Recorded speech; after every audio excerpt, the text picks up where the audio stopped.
PoK जो है वो भारत का अभिन्न अंग है। मुझे लगता है कि अभी जिस तरह से वहाँ के जो लोग हैं, अवाम है, वो खुद ही इस बात की मांग कर रही है कि हमें भारत में शामिल होना है, तो मुझे लगता है कि पीओके बहुत जल्द भारत में शामिल होगा। पीओके भारत में शामिल हो गया।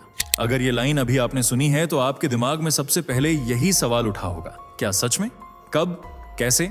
और यही इस वीडियो का मकसद है। सोचिए, एक सुबह आप उठते हैं, फोन खोलते हैं और दुनिया की सबसे खतरनाक मानी जाने वाली सीमाओं में से एक अचानक खबर बन जाती है। न युद्ध की घोषणा, न परमाणु धमकी, बल्कि सड़कों पर तिरंगा, आंखों में उम्मीद और होठों पर वो नारा जो दशकों से सिर्फ दिलों में दबा हुआ था। पीओके भारत में शामिल हो गया। ये सिर्फ एक खबर नहीं है, ये एक भूकंप है, ग्लोबल पॉलिटिक्स का, इतिहास का और हमारी सोच का। इस वीडियो में हम कोई भावनात्मक भाषण नहीं देंगे। हम आपको दिखाएंगे वो संकेत, वो घटनाएं और वो साइलेंस जो अक्सर सबसे ज्यादा शोर मचाती है, क्योंकि जब भारत चुप होता है तब कुछ बड़ा पकता है। क्या पीओके में उठती आवाजें सिर्फ भीड़ का शोर हैं या इतिहास की करवट? क्या पाकिस्तान की घबराहट सिर्फ डर है या किसी टूटते सच की आहट? और सबसे अहम सवाल, अगर ये हुआ तो दुनिया बदलेगी कैसे? कल्पना कीजिए, बर्फ से ढकी वो घाटियां, जहां आज गोलियों की गूंज है, वहां कल स्कूल की घंटी बज रही हो, जहां नक्शों की लकीरें नहीं, रिश्तों के पुल बन रहे हो। ये सपना है या रणनीति? इस वीडियो के अंत तक आप सिर्फ एक दर्शक नहीं रहेंगे, आप खुद से सवाल करेंगे, अगर मौका आए तो क्या भारत तैयार है? और यही वादा है जो आप अभी सोच रहे हैं, उसका जवाब आखिरी मिनट में आपको झकझोर देगा। वीडियो छोड़ना आसान है, लेकिन सच से नजर चुराना नहीं। चलिए जरा रुकिए और फटाफट कमेंट में हमें बताइए कि आप ये वीडियो भारत के किस शहर या किस गांव से देख रहे हैं। हमें सच में जानना है कि फैक्ट मंत्रा परिवार देश के किन किन कोनों तक फैला हुआ है। जल्दी जल्दी कमेंट कीजिए, मैं खुद आपके कमेंट्स पढ़ रहा हूं। और हाँ, अगर आपने अभी तक फैक्ट मंत्रा चैनल को सब्सक्राइब नहीं किया है तो अभी कर लीजिए, क्योंकि ये सिर्फ एक चैनल नहीं है, ये सनातन धर्म की एक नई लहर है, एक नई आवाज है जो सच और इतिहास को सामने लाने का साहस रखती है। वीडियो को लाइक करना भी मत भूलिए, क्योंकि जितने ज्यादा लाइक्स आएंगे उतने ज्यादा लोगों तक ये सच्चाई पहुंचेगी और यही हमारा मकसद है। अब तैयार हो जाइए, चलिए वीडियो में आगे बढ़ते हैं। उत्तर की उन घाटियों में जहां बर्फ के नीचे भी खून की कुछ बूंदें उबाल लेती हैं, वहीं बसा है एक भूगोल, ठंडा पर तपता हुआ, जिसे आज दुनिया पीओके कहती है। वह धरती कभी भारत की छाती का हिस्सा हुआ करती थी। वहां की हवाएं श्रीनगर के साथ सांस लेती थीं और नदियां जम्मू के रास्ते दिलों को जोड़ती थीं। लेकिन समय की तलवार ने उस धरती को दो हिस्सों में बांट दिया। एक हिस्सा जो आज भी भारत के नक्शे में है और दूसरा जो लकीर बनकर रह गया। इन पर्वतों ने केवल बर्फ नहीं देखी, उन्होंने टूटे हुए वादे, जुदा होते रिश्ते और गूंगी चुप्पियां भी देखी हैं। यहाँ सूरज चढ़ता है पर लोगों की उम्मीदें ढलती रहती हैं। हवाओं में ऐसा सन्नाटा है जो बंदूकों की आवाज से भी डरता है। पीओके की गलियों में एक लंबी उदासी पसरी है, जैसे कोई बच्चा अपनी माँ से बिछड़कर वर्षों से रास्ता खोज रहा हो। लोग यहाँ भारत को सपना नहीं, बीता हुआ कल मानते हैं, ऐसा कल जिसे दोबारा जीने की इजाजत कोई नहीं देता। लेकिन इन खामोश वादियों में एक बेहद धीमा मगर गहरा सवाल हवा में तैरता है, क्या कोई भूगोल सिर्फ नक्शे से तय होता है या दिलों की धड़कनों से भी सीमाएं बनती हैं? 6 दिसंबर की सुबह थी। बर्फ धीरे धीरे पेड़ों की शाखों से उतर रही थी और आसमान वैसा ही था जैसा हर सर्द सुबह होता है, शांत, फीका और ठहरा हुआ। मगर उस दिन कुछ अलग था। मुजफ्फराबाद की गलियों में एक बेचैनी थी जो शब्दों में नहीं, सिर्फ निगाहों में दिख रही थी। दोपहर होते होते शहर की सबसे बड़ी सड़क पर कुछ लोग जमा होने लगे। शुरुआत कुछ दर्जन युवाओं से हुई, फिर देखते ही देखते भीड़ बढ़ती गई। हाथों में तिरंगे थे, आंखों में सवाल नहीं, एक अजीब सी चमक थी। उन्होंने नारे लगाए जो आज से पहले वहां सिर्फ फुसफुसाहटों में सुने जाते थे। हम भारत के हैं। लोग खिड़कियों से झांकने लगे, दुकानों के शटर हिचकिचाकर ऊपर उठने लगे और जैसे जैसे दिन ढलने लगा, मुजफ्फराबाद की गलियां इतिहास के पन्नों में दर्ज हो रही थीं। पाकिस्तानी सैनिकों की नजरें उलझन में थीं। उन्हें समझ नहीं आ रहा था कि ये भीड़ हथियारों से नहीं, हक से लड़ रही है। पहली बार किसी ने डर से ज्यादा अपने दिल की सुनी थी और उस दिन पीओके ने चुप्पी को तोड़कर पूरी दुनिया को बता दिया कि आवाज जब दिल से निकलती है तो बारूदी सुरंगों से भी पार चली जाती है। 6 दिसंबर अब सिर्फ एक तारीख नहीं रही, वो एक गवाही बन गई उस ख्वाहिश की जो दशकों से बंद दरवाजों के पीछे कैद थी। कभी जो घाटियां सिर्फ गूंगी गवाही देती थीं, अब वहां बोलने की हिम्मत लौट आई थी। मुजफ्फराबाद से लेकर रावलकोट तक वो आवाजें जो दशकों से दबा दी गई थीं, अब दरारों से बाहर आने लगी थी, और जब आवाजें बाहर आती हैं तो वो सिर्फ शब्द नहीं होती, वो ज्वालामुखी होती हैं। एक चाय वाले ने उस दिन अपनी दुकान के बाहर रेडियो नहीं, आजादी का गीत बजाया। एक बुजुर्ग स्वतंत्रता सेनानी ने अपने पोते से कहा, आज जो देख रहा हूं उसकी उम्मीद मैंने 1943 में छोड़ी थी। और पास ही सड़क पर बच्चों ने जमीन पर तिरंगे बनाते हुए कहा, ये हमारे दिल के रंग हैं। लड़कियां जो अब तक स्कूल छोड़ने को मजबूर थीं, सड़कों पर निकल आईं। हाथ में किताबें नहीं, लेकिन उम्मीदें थीं। उन्होंने ताली बजाकर आजादी के गीत गाए। एक 17 साल की छात्रा कैमरे पर बोली, हमें डर नहीं, हमें भारत चाहिए। दुकानदारों ने अपने स्टोर के बोर्डों पर 3 शब्द लिखे, लोकतंत्र, शिक्षा, सम्मान। और ये सिर्फ नारा नहीं था, ये एक भूखे सपने की चिंगारी थी जो अब आग बन रही थी। हर दिशा में सिर्फ एक ही पुकार थी, एक जमाना लौटे जहां हथियारों की जगह संवाद हो, जहां खौफ की जगह कानून हो, और जहां हमारा कल सिर्फ हमारा हो। उन घाटियों ने पहली बार चुप्पी तोड़ी थी, और अब आवाज वापस लेने का कोई इरादा नहीं था। जहां भीड़ उमड़ी थी वहां जल्द ही बंदूकें भी पहुंच गईं। पाकिस्तानी सुरक्षा बलों ने घेराबंदी की, आंसू गैस के गोले छोड़े, लाठियां चलाईं। लेकिन इस बार भीड़ भागी नहीं, किसी ने पथराव नहीं किया, कोई उग्र नहीं हुआ, क्योंकि इस बार लड़ाई हथियारों की नहीं, हक की थी। और जब लड़ाई हक की हो तो डर अपना असर खो देता है। एक 19 साल के युवक अयूब ने कहा, हमें डराना बंद करो। बंदूकें हमारी भूख नहीं मिटा सकती, हमारी बहनों को स्कूल नहीं पहुंचा सकती, हमारी माओं के आंसू नहीं रोक सकती। हमें वो चाहिए जो भारत ने अपने लोगों को दिया, सम्मान और संविधान। एक बुजुर्ग ने सैनिकों की ओर देखकर सिर्फ एक बात कही, तुम हमें तोड़ नहीं सकते, क्योंकि अब हम सपने देखने लगे हैं। सपनों का सबसे बड़ा हथियार होता है उम्मीद। और उस दिन घाटियों में उम्मीद गोलियों से बड़ी लग रही थी।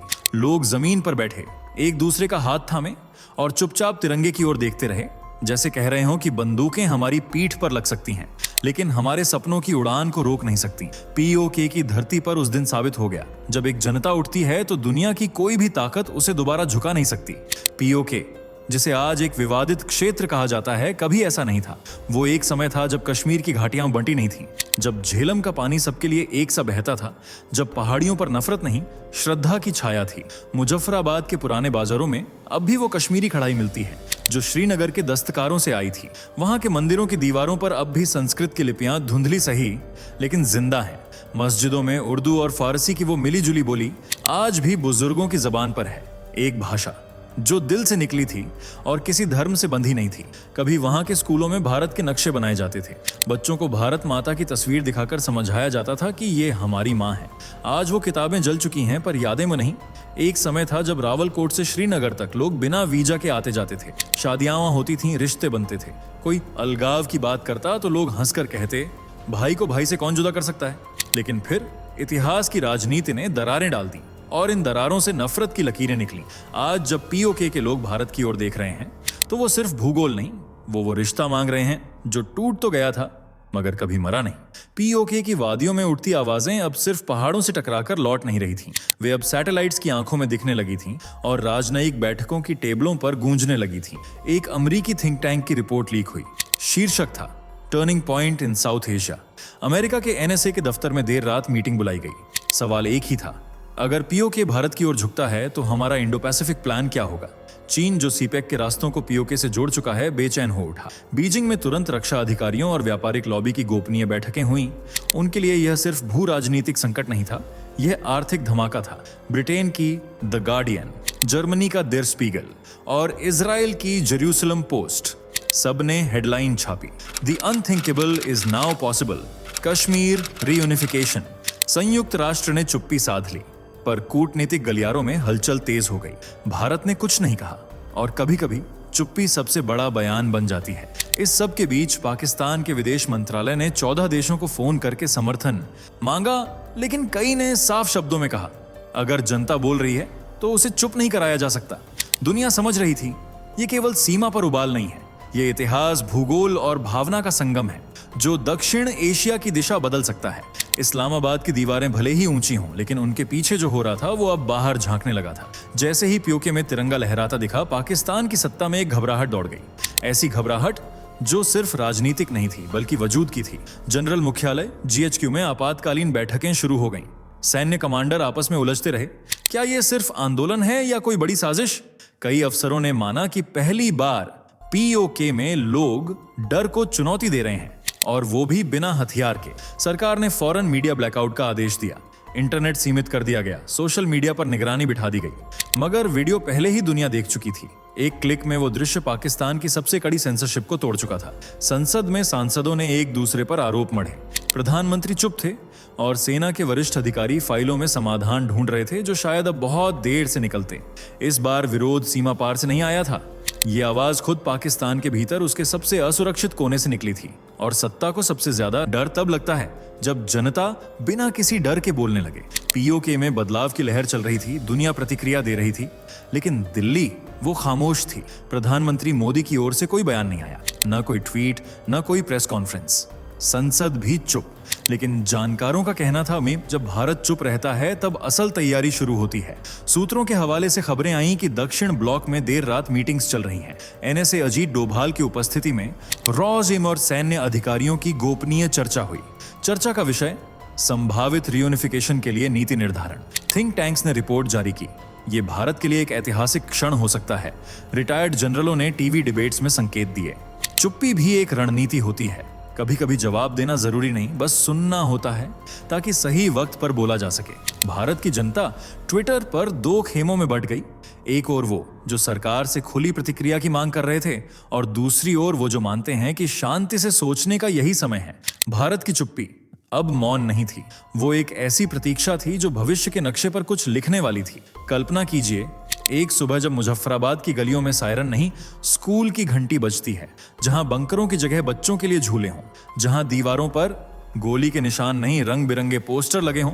स्वागत है नई सुबह में। पीओक जो अब तक बंदूकों के साए में सांस लेता था, अब आजादी की धूप में खिल रहा हो।